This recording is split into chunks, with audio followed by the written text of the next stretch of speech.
So, welcome back, guys. Today we are going to see a laser beam welding. और laser beam welding radiant energy type की एक welding है। इस पर already हम electron beam welding को देख चुके थे। पर इलेक्ट्रॉन बीम वेल्डिंग के केस में आपको याद होगा हमें वैक्यूम देना पड़ता था, नहीं तो इलेक्ट्रॉन जो है अपनी एनर्जी एयर मॉलिक्यूल्स के कोलिजन के कारण खो सकते थे। और अगर वो अपनी एनर्जी जो काइनेटिक एनर्जी है, जो कि बाद में हीट का फॉर्म लेकर के वेल्डिंग में यूज हो रही थी, अगर वो अपनी एनर्जी एयर को दे देते, एयर के मॉलिक्यूल से कोलाइड करके, तो हमें वेल्डिंग नहीं मिल पाती।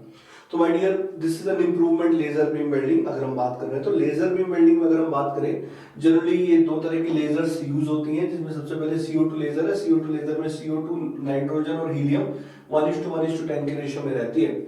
एंड माय डियर, जो CO2 लेजर है, इसमें हम बेसिकली करते हैं कि हमारे पास एक कैविटी होती है और उस कैविटी के अंदर दो जो एंड है, जैसे ये एक एंड है, ये दूसरा एंड है, दोनों एंड पर एक एक इलेक्ट्रोड लगा दिया जाता है और वहां पर एक पोटेंशियल ड्रॉप ऑब्वियसली दिया जाता है। And my dear, at the same time यहाँ पर दो सरफेस लगे हुए हैं, एक है 100% रिफ्लेक्टिंग सरफेस, दूसरा 96 to 98% reflecting surface. So my dear, यहाँ पर होता ये है कि हम जीनोन लैंप को यूज करते हैं बेसिकली। तो जीनोन लैंप करता क्या है बेसिकली, जो हमारा ये लेजर में जो कॉम्बिनेशन या जो मिक्सचर होता है उसमें एनर्जी प्रोवाइड करने का काम करता है। और जब ये एनर्जी देता है तो होता ये है कि जो हमारे एटम्स हैं वो लोअर एनर्जी स्टेट से हायर एनर्जी स्टेट की तरफ पंप होने लगते हैं। तो लोअर एनर्जी स्टेट से हायर एनर्जी स्टेट पे पंप करने का काम जीनोन लैंप करता है। एंड माय डियर, ये इसलिए इसको बेसिकली पंपिंग एलिमेंट भी आप बोल सकते हो। इस तरीके से लोअर एनर्जी स्टेट से हायर एनर्जी स्टेट पे एटम जाते हैं। पर आप जानते हो कोई भी चीज हायर एनर्जी स्टेट पे रहना नहीं चाहती, तो वो अपने आप ऑटोमेटिकली हायर एनर्जी स्टेट से एक मेटा स्टेबल स्टेट को अचीव करने लगते हैं। पर ऐसा होता तब है जब एक अच्छा खासा population of atoms higher energy state पे चला जाता है। सो माय डियर, ऑब्वियस सी बात है, लोअर से हाई एनर्जी स्टेट पे अगर एक पॉपुलेशन जा रही है तो लोअर एनर्जी स्टेट पे पॉपुलेशन कम होगी।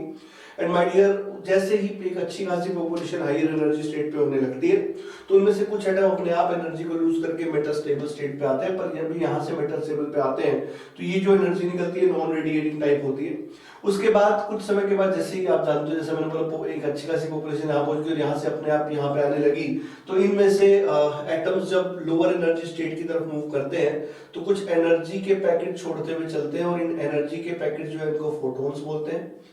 एंड माय डियर, ये जो फोटॉन्स है obviously they are energy packets, और ये जो रेस की फॉर्म में हमारे पास, क्योंकि आप जानते हो लाइट का वेव नेचर भी होता है, पार्टिकल नेचर भी होता है, तो इस तरीके से जब हम इन फोटॉन्स की एनर्जी या फिर रेस की बात करें तो वो जब जनरेट होती है तो यहाँ पर हमारे पास दो तरह के सरफेस है। एक है 100% रिफ्लेक्टिंग, तो जो भी रेस यहाँ से टकराएंगी वो 100% रिफ्लेक्ट, मतलब इस सरफेस से रिफ्लेक्ट हो जाएंगी।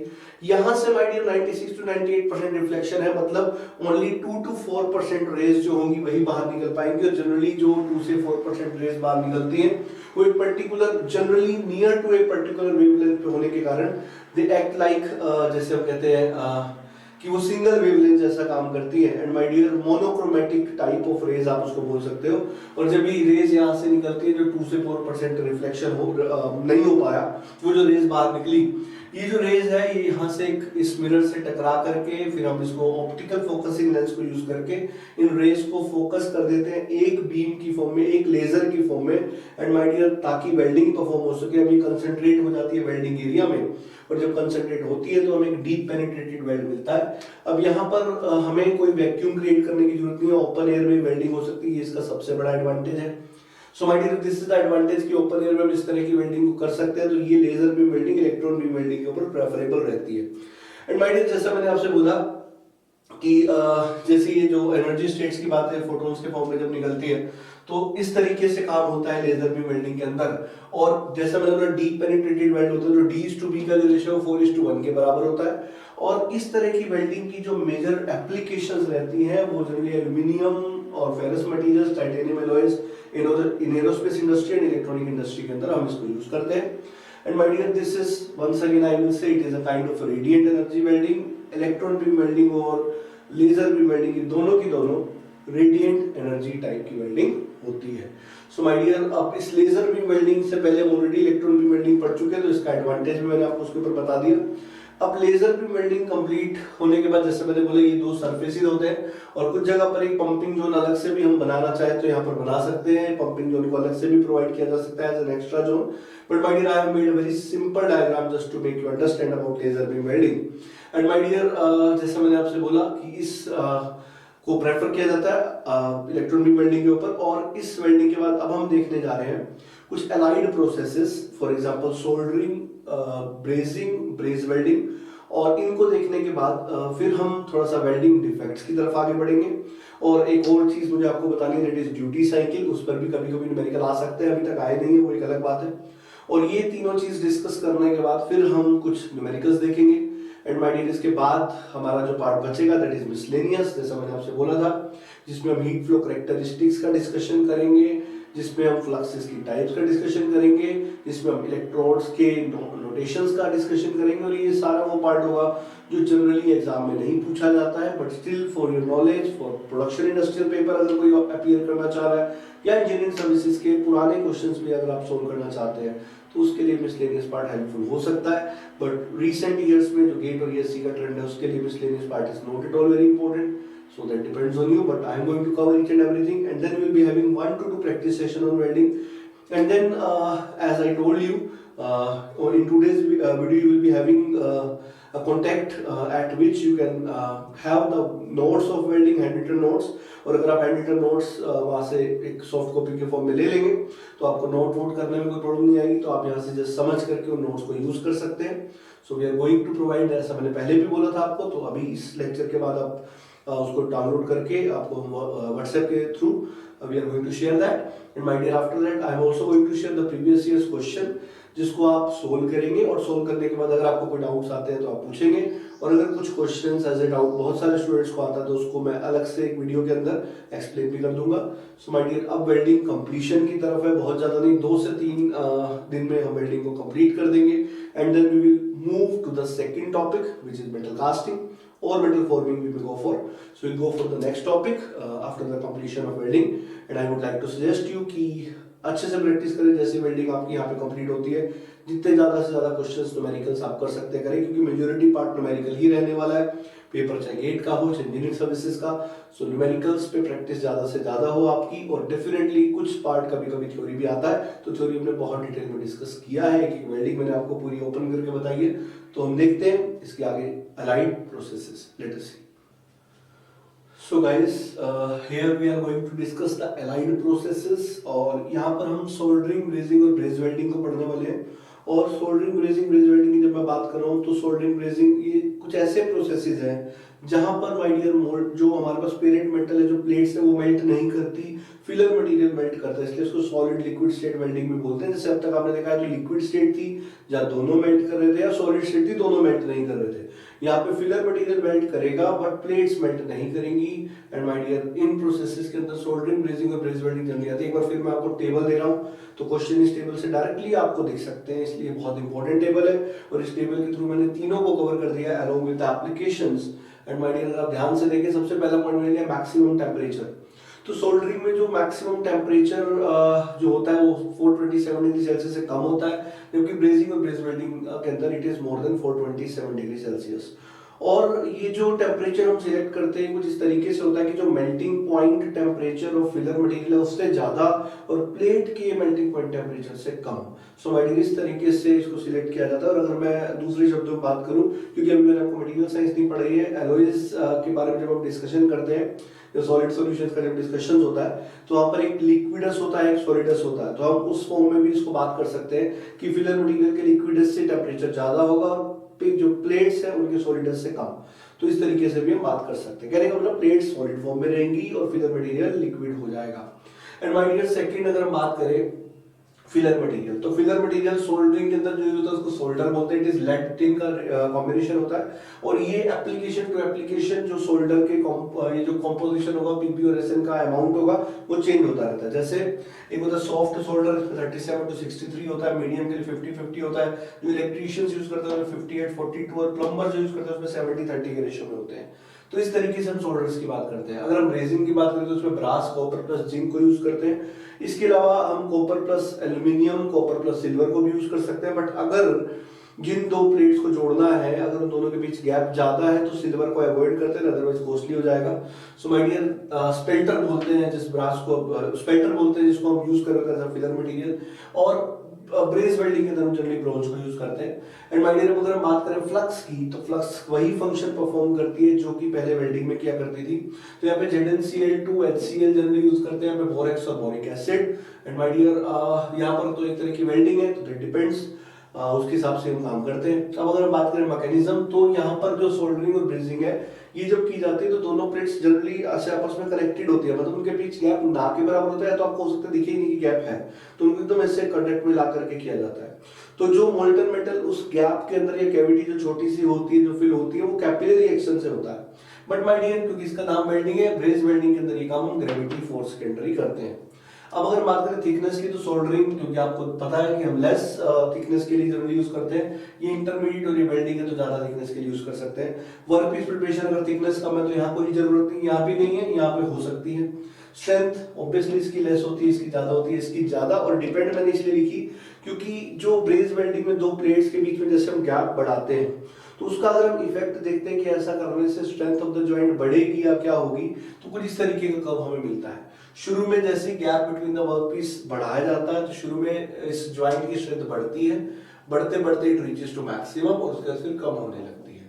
सो माय डियर, जब शुरू में आप गैप बढ़ाओगे तो फिलर मटेरियल बढ़ने के कारण स्ट्रेंथ बढ़ती है, but after a long distance you can not increase the strength, फिर ऑब्वियसली स्ट्रेंथ कम ही होगी, क्योंकि जो दो चीजें अगर बहुत ज्यादा गैप पे आ जाएंगी तो उसको जोड़ना थोड़ा मुश्किल हो जाएगा। सो ऑब्वियसली ये तो नॉर्मल कॉमन सेंस वाली बात अगर हम कर रहे हैं। इसके बाद अगर हम बात करते हैं एप्लीकेशंस की, तो माय डियर, सोल्डरिंग को हम इलेक्ट्रॉनिक सर्किट्स के अंदर यूज करते हैं, प्रिंटेड इलेक्ट्रॉनिक सर्किट्स होते हैं उसमें यूज करते हैं। अगर ब्रेजिंग की बात करें, तो ब्रेजिंग को हाइड्रोलिक सर्किट्स में लीक प्रूफ जॉइंट प्लम्बिंग के केस में भी यूज किया जा सकता है। और ब्रेज वेल्डिंग को हम यूज करते हैं कटिंग टूल्स की टिप्स को ज्वाइन करने के, जैसे मैं आपको बता भी चुका हूँ फ्रिक्शन वेल्डिंग के समय पर, कि कटिंग टूल्स में जरूरी हमें हार्डनेस और टफनेस दोनों चाहिए होती है। तो जो टिप होती है वो हार्ड मटेरियल की होती है, और जो कोर होता है वो टफ मटेरियल का होता है। तो कभी कभी हम HSS के शेंक के ऊपर सिर्फ टूल टिप सिरामिक के लगाते हैं, तो इस तरह के काम जब हम करते हैं तो उसमें हम ब्रेज वेल्डिंग को यूज कर सकते हैं टिप्स को ज्वाइन करने के। हालांकि और भी तरीके होते हैं, मैं नहीं कह रहा ये आखिरी है, बट जब हम कटिंग टूल्स की बात करेंगे तब ये सारी बातें मैं आपको डिटेल में बताऊंगा। अभी तो हम इसको वेल्डिंग के रेफरेंस में पढ़ रहे हैं। And my dear, this is the complete detail regarding soldering, bracing and brace welding। वैसे तो इसमें और भी आगे बहुत डिटेल में जाया जा सकता है। इवन सिर्फ वेल्डिंग की इतनी बुक से अकेले की आती है कि जितना प्रोडक्शन नहीं पढ़ते उससे ज़्यादा वेल्डिंग पढ़ा जा सकता है। बट माय डियर, यहाँ पर हमें कॉम्पिटिटिव एग्जाम की प्रिपरेशन कर रहे हैं, तो उसी रेफरेंस में हम पढ़ेंगे। एक और चीज़ मैं आपको बताना चाहूँगा, लेजर बीम वेल्डिंग के अंदर वेल्डिंग स्पीड बहुत हाई होती है, तो हीट अफेक्टेड जोन बहुत कम हो जाता है। और जो मैंने D/B रेशियो लिखा था, जनरली कुछ लोग बोलते हैं सर 4:1 का फिक्स वैल्यू है, तो my dear, it may go from 4:1 to 10:1। Okay, it may go from 4:1 to 10:1। तो लेजर बीम वेल्डिंग में बहुत सारे एडवांटेज थे। तो आप ऑब्वियस सी बात है, वैक्यूम क्रिएट नहीं करोगे तो कॉस्ट कम आएगा, ऑपरेटिंग और मेंटेनेंस कॉस्ट कम होने के कारण भी उसको प्रेफर किया जाता है। So this was the detail regarding soldering, brazing and ब्रेज welding. अब जैसा कि मैंने आपसे कहा, ड्यूटी साइकिल, आर्क ब्लो और कुछ वेल्डिंग डिफेक्ट्स का डिस्कशन करेंगे, और फिर एक दो क्वेश्चंस देख के फिर हम आगे बढ़ेंगे। इसके साथ आपका मेन पार्ट कंप्लीशन की तरफ है। Then we move to the miscellaneous. Let us see. So now we are going to discuss arc blow। होता ही है जैसे हमारे पास इलेक्ट्रोड है और हमारे पास वर्क बुक है, वर्क पीस है, इलेक्ट्रोड है और वर्क पीस है।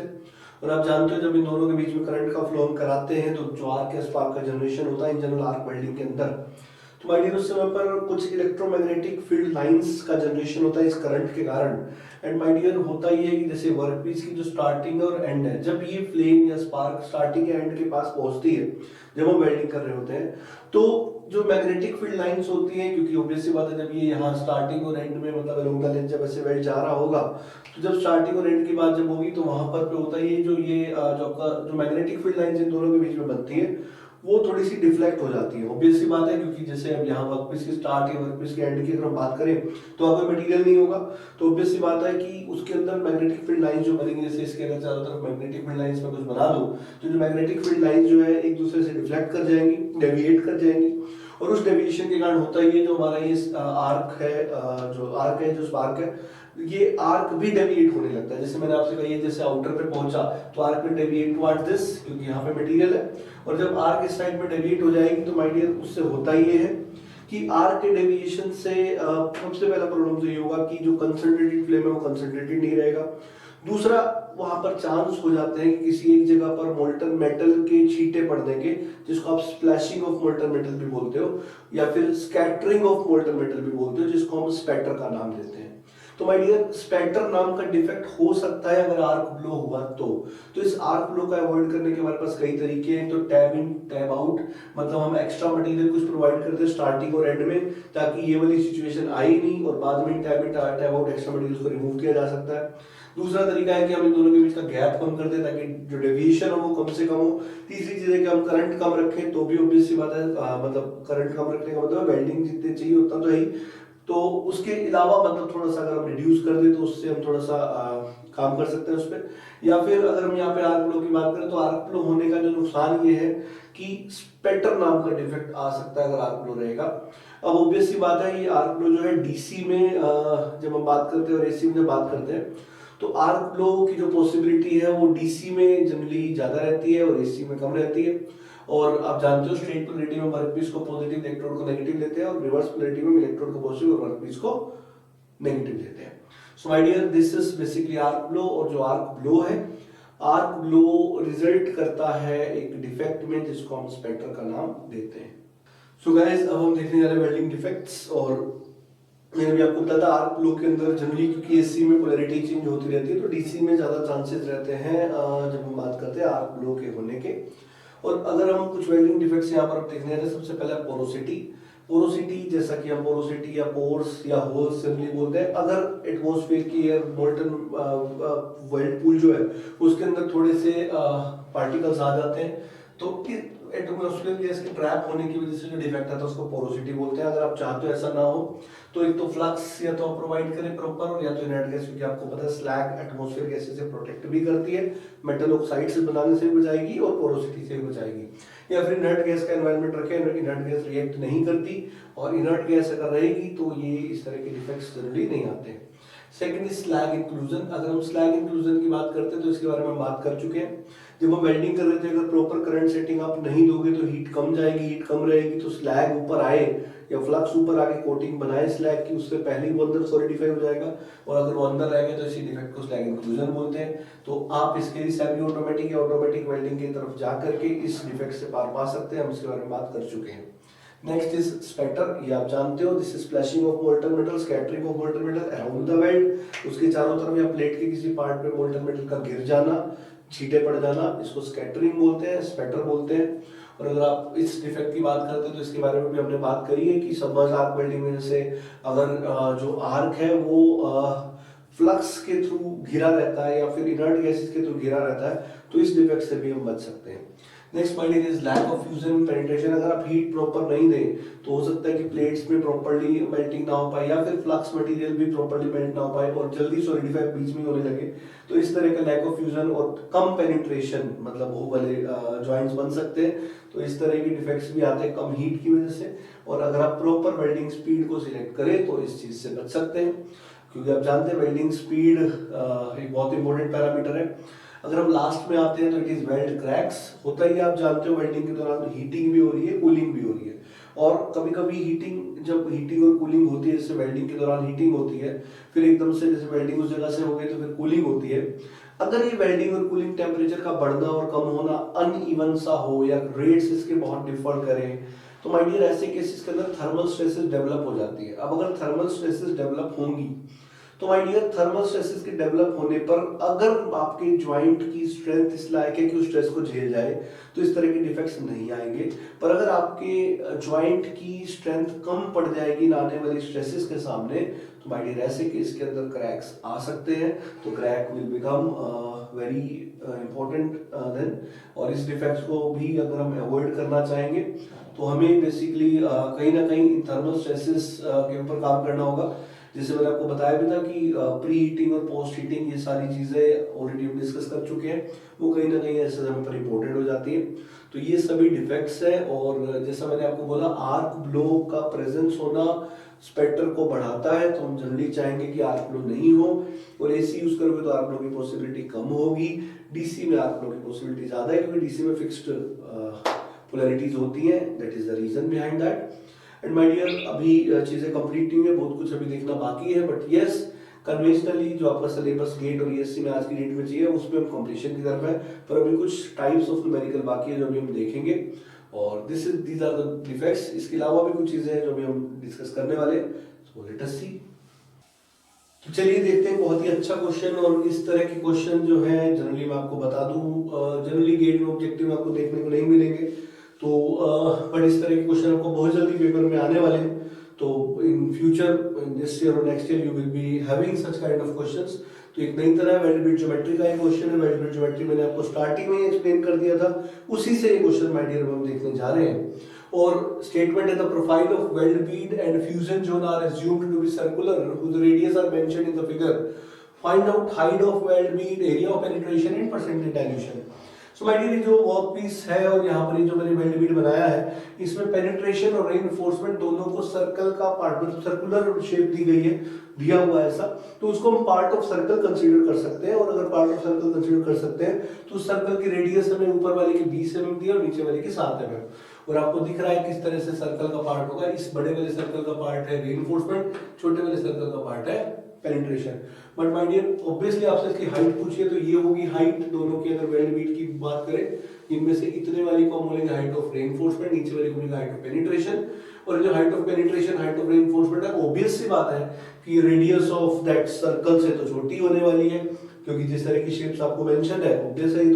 तो अगर ऐसा है तो माय डियर एक एक करके अगर हम height of reinforcement, height of penetration को सर्कल की प्रॉपर्टी यूज करके अगर कैलकुलेट कर लें तो हम हाइट ऑफ वेल्ड बीट बता सकते हैं। So my dear, height of weld bead बताने के लिए सबसे पहले मैं रेइंफोर्समेंट की बात कर रहा हूँ। तो रेइंफोर्समेंट की हाइट अगर आप देखना चाहते हैं तो ये वाली जो चीज है वो हाइट ऑफ रेइंफोर्समेंट है। और ऑब्वियस सी बात है जो नीचे है, क्योंकि ये पूरा डायमीटर जो दिया आपको 40 mm का दिया है, तो ये 40 माइनस HR हो जाएगा, और बाय सिमेट्री ये 5 और 5 mm हो जाएंगे। And my dear this is AB CD E। तो अगर मैं प्रॉपर्टी ऑफ सर्कल लगाऊं, बाय प्रॉपर्टी ऑफ सर्कल, तो माय डियर आप देख पा रहे हो कि जो AE है ये डायमीटर है, CD जो है वो कोड है। तो जब एक डायमीटर एक कोड को इस तरीके से कट करता है तो सर्कल की प्रॉपर्टी बोलती है CB into BD is AB into BE। तो आप लिख सकते हो CB क्रॉस BD बराबर AB क्रॉस BE। यहाँ पर CB 5 है, BD 5 है, और AB जो है वो HR है, और ये 40 माइनस HR है, तो 25 बराबर HR into 40 minus HR का whole square. And my dear, this equation will become HR square minus 40 HR plus 25 बराबर 0. And my dear, this is the equation HR square minus 40 HR plus 25. This is a quadratic equation, और जब आप इसको solve करेंगे तो my dear HR की हमारे पास दो वैल्यू आएंगी, और इसके एलसी से जब हमने सोल्व किया तो क्वाड्रेटिक इक्वेशन हम सोल्व कर सकते हैं 991 में। इट विल बी 0.635, ये एक वैल्यू आ रही है। एंड माय डियर दूसरी वैल्यू आ रही है, second value is 1 second, it is 39.3649। तो माय डियर दो वैल्यू है और आप इसको देख के बता सकते हो। हाइट ऑफ रेइंफोर्समेंट ऑब्वियसली ये होगा, क्योंकि टोटल 40 mm का डायमीटर है, तो ये छोटा सा पार्ट है तो हाइट ऑफ रेइंफोर्समेंट है। And my dear on the similar steps अगर आप हाइट ऑफ पेनिट्रेशन निकालना चाहते हैं तो ये सर्कल बनेगा, और ये आपको निकालना, this is height of penetration, और ये वाली जो चीज हो जाएगी वो हो जाएगी 40 minus HP। And my dear this is again 5 cross 5। एंड जब आप इसको सोल्व करेंगे तो हाइट ऑफ पेनिट्रेशन जो आपके पास आ जाएगा वो 2.10 mm आ जाएगा। और अब आपको बताना था क्योंकि height of weld bead, so my dear height of weld bead is height of penetration plus height of reinforcement. You will be having 2.745 mm. So my dear, the first part is over. Now we are coming to area of penetration, और जब हमें percentage dilution निकालना है तो हमें area of weld beat या फिर area of रेइंफोर्समेंट की भी जरूरत पड़ेगी। तो इसके साथ हम ये तीनों पार्ट कंप्लीट करेंगे। फर्स्ट पार्ट इज ओवर, देखते हैं सेकंड कैसे कैलकुलेट करेंगे। This is more over geometry based problem, देखते हैं। तो हम सेकंड पार्ट इसका सोल्व करने जा रहे हैं। सबसे पहले रेइंफोर्समेंट के लिए सोल्व कर रहा हूँ, क्योंकि मुझे थर्ड पार्ट जो डिल्यूशन निकालना है उसके लिए मुझे एरिया ऑफ रेइंफोर्समेंट भी चाहिए ही है। तो मुझे area of penetration, area of reinforcement दोनों निकालना है। एरिया ऑफ रेइंफोर्समेंट की अगर हम बात करें तो माय डियर ये है एरिया ऑफ रेइंफोर्समेंट, और अगर ये है तो मैं इसको लिख सकता हूँ, this is basically area of reinforcement. अगर आप लिखना चाहते हो, this is area of arc, this is O, let us say OCAD। और इस पूरे इस सर्कुलर आर्क के पार्ट में से अगर इस ट्रायंगल को एरिया घटा दिया जाए, minus area of triangle OCD, तो हमें ये वाला डिजायर्ड एरिया मिल जाएगा जो कि रेनफोर्समेंट का एरिया है।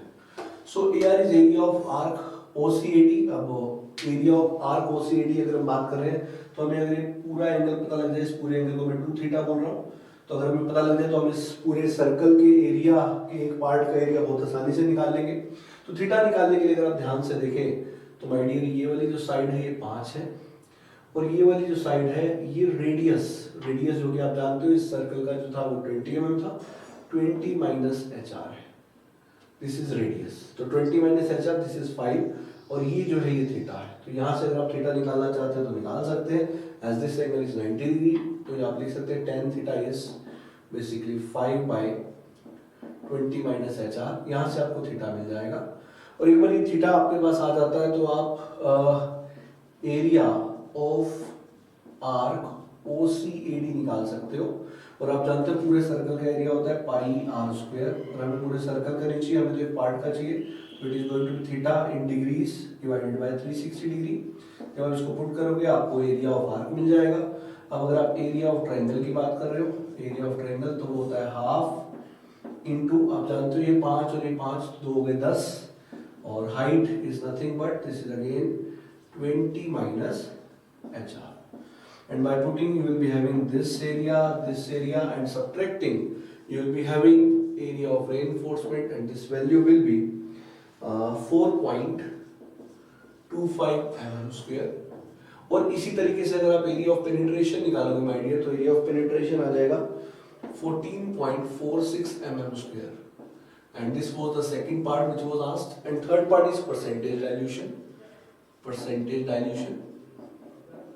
तो अगर हम परसेंटेज डाइल्यूशन की बात कर रहे हैं तो वो होता है area of penetration to the area of penetration plus area of reinforcement into 100%। And my dear, by doing so you can find out the percentage 77.3%। Look my dear, calculations का काम आपको ही करना है, इसलिए मैं कैलकुलेशन बहुत ज़्यादा करके नहीं दिखा रहा हूँ, बट स्टिल जैसा मैंने आपसे बोला कि आपको जो नोट्स शेयर किए जाएंगे उसमें कैलकुलेशंस भी आपको देखने को मिल जाएंगी, तो अगर आप चाहें तो उससे देख सकते हैं। और अगर फिर भी आपको डाउट हो तो आप मुझे पर्सनली व्हाट्सएप पे या कैसे भी किसी भी तरीके से कनेक्ट हो सकते हैं। तो अगर आपको इस पर कोई और डाउट है तो आई कैन सॉल्व इट, क्योंकि कई बार हो जाता है क्वेश्चंस में हमें कोई पॉइंट समझ में नहीं आता है, स्किप कर जाता है, तो you can ask me any time. And my dear, this is how welding question में कम। अभी भी 1-2 टाइप्स बची हुई है और वो मैं आपको अभी कराने वाला हूँ। फिर एक प्रैक्टिस सेशन रखेंगे जिसमें सारी तरह की टाइप्स एक बार फिर से कवर हो जाएंगी, और उस प्रैक्टिस सेशन के बाद फिर आप गेट के क्वेश्चन लगाएं।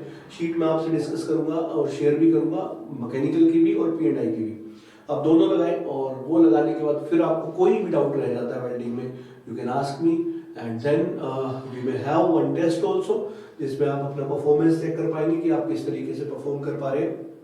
तो टारगेट है इस चैप्टर को 2 से 3 दिन में हम कंप्लीट करें और उसके बाद नेक्स्ट टॉपिक को स्टार्ट करें।